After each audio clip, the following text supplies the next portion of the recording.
turns out that there are a bunch of men throughout the world who pose as lesbian bloggers, and I don't understand it.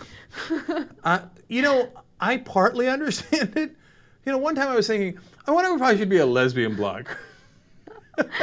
No, seriously, if they were getting off on like getting other girls and be like, oh yeah, you want to have some lesbian fun, da da da, I can get it. But these guys were like serious political lesbian activist bloggers when they were straight men. Right, straight men, activist bloggers, just like you said, Cenk. And of course, the one that was most famous was the one who blogged under Amina Araf, a gay girl in Damascus, right? And it turned out to be a male. It wasn't a gay girl in Damascus at all. And nor was it in Damascus. Yeah.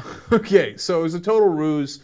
People got worked up about what was happening to her because of the conflict in Syria. We find out it's not true. He was on a website called Les Get Real, which is very clever, by the way. Clever.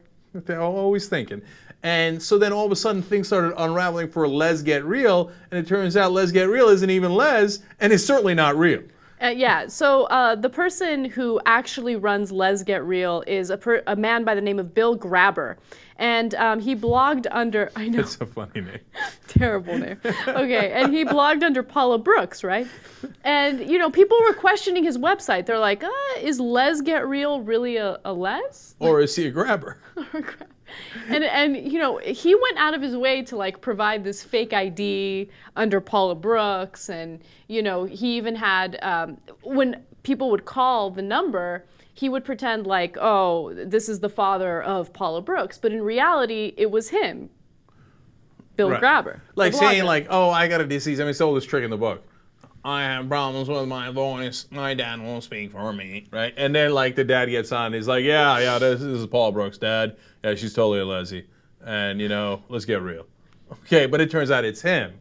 So look, the thing is, he wasn't like from what I understand, it was a good blog. Yeah, he wasn't a bad guy. Happy. We're libs. We love it, right? Power to the lesbian community. We're all about that, right? On many different levels. But why? Why would you do it? I don't know. I don't understand what's going on behind it. He claims that he has a lesbian couple that he's really good friends with, and he saw all of the discrimination they went through, so he wanted to create this blog to kind of get the word out. But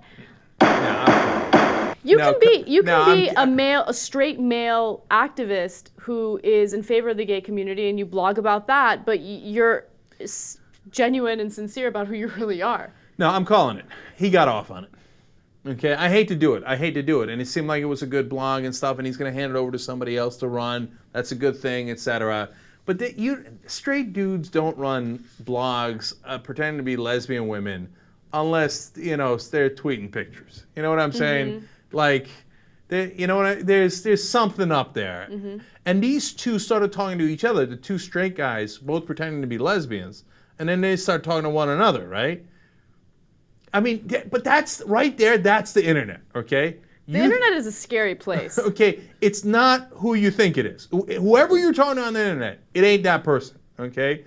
It's like some random old dude in Ohio who's pretending to be whoever it is, right? But what's my favorite part is that they're both pretending, right? Like, one of them's like, oh, I got this other one who thinks I'm a lesbian. I got this lesbian chick. The other one's like, I got this lesbian chick who thinks I'm a... And you know what? I believe there are no lesbians on that site. I believe it's all straight men pretending to be lesbians.